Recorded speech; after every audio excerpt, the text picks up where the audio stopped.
পারি দারোগা বাবু। এসেই তো পড়েছেন, বসুন, বলুন কি চাই। চাওয়ার তো অনেক কিছু আছে দারোগা বাবু। পেট ভরিয়ে খেতে চাই, হোটেলে যান, বাঁচতে চাই, হাসপাতালে যান, মাথা গোজার ঠাই চাই। ফুটপাতে যান, এখানে কেন? ও এখানে এখানে এসেছে একটা ডায়েরি লেখাতে। গত রাতে আমার বাড়ি চুরি হয়েছে তো, তাই ডায়েরি লেখাতে এসেছি। ও চুরি কেস। জি, জি। আপনার নাম? কোন নাম বলবো? মা ডাকে সোনা, দাদি ডাকে মনা, বউতে ডাকে অগ, তা কোন নাম বলবো? নিজের ভালো নামটাই বলুন। তাই বলুন, ওই হুমায়ুন ফকিরি। হুমায়ুন ফকিরি? হ্যাঁ। এ পদবি তো কোনোদিন শুনিনি। আরে বাবা, এক সময় ফকিরি ব্যবসা করতাম তো, ওই ফকিরির ব্যবসা করতে করতে ধনী হয়ে গিয়েছি, তাই এখন আর করি না। তা মনে করছি ফকির নামটা আর বাদ দেবো না, ওটাকে আধুনিক করে এখন ফকিরই করেছি। বাবার নাম? কোন বাবার নাম বলবো? আশ্চর্য, মা দুজন হয় শুনেছি, কিন্তু বাবা দুজন হয় তা তো শুনিনি। এই ওই গেছে, এক হচ্ছে নিজের বাবা আর এক হচ্ছে বইয়ের বাবা। তা কোন বাবার নাম বলবো? নিজের বাবার নামটাই বলুন। ও তাই বলুন, নিজের বাবার নাম হচ্ছে গিয়ে আবুল কালাম ওয়াজাদ। অজাব? জীবিত না মৃত? ধরুন জীবিত না মৃত না, তবে পলাতক।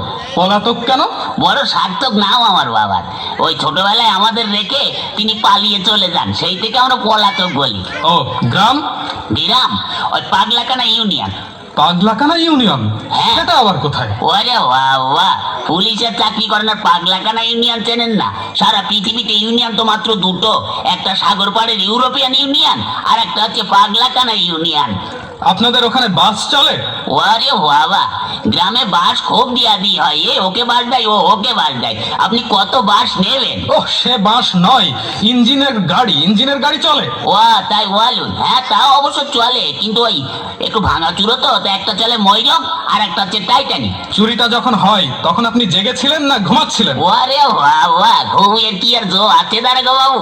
বইয়ের নাক ডাকানি, ছেলে পেলে তো ঘ্যান ঘ্যানানি, মশার প্যান প্যানানিতে ঘুমাইকার বাবার সাধ্যি। তখন আপনি জেগেছিলেন? তবে আর বলছি কি, প্রথমে না দাঁড়াগো বাবু দরজাটা খুব করে শব্দ হইলো, হওয়ার পরে দেখে একটু লোক ঢুকলো, তখন না আমি একটু ভাবছি দেখি না কি করে। তখন আপনি ধরলেন না কেন? ধরবো কি, আমি তো ভাবছি দেখি না কি করে। তারপরে না দারোগা বাবু আমার বালসির নিচের থেকে আলমারির চাবিটা নিয়ে ফটাম করে আলমারিটা খুলে ফেললে একে একে সোনা টাকা গয়না সব বের করে একটা পুটলার মধ্যে বাঁধলো। দেখছেন তবু ধরলেন না? ধরবো কি, আপনি কথাটা শুনুন না। তারপরে না ওই টুকলার মধ্যে বাঁধতে আমার বইয়ের চোখের দিকে একটু আর চোখে তাকালো, তখন না আমার খুব রাগ হচ্ছিল দারোগা বাবু। তখনও আপনি ভাবছেন? ভাবছি, আর কথা বলতে দিন না। ওই হয়েছে কি, তখন ওই চোরটা দরজাটা খুলে রাস্তায় পড়ে দৌড়াতে আরম্ভ করলো, আর ধরতে পারলাম না। ওহ, তখনও আপনি ভাবছেন? ভাববো না, আমার ঘরে চুরি হচ্ছে, আমি ভাববো না, তা আপনি ভাববেন? ভাবুন, বেশি করে ভাবুন, বোকার মরণ কোথাকার। আমার সোয়ার ধরার কি হবে দারোগা বাবু? কেন? বাড়িতে গিয়ে বসে বসে ভাবুন, থানা আপনার জন্য কি করে।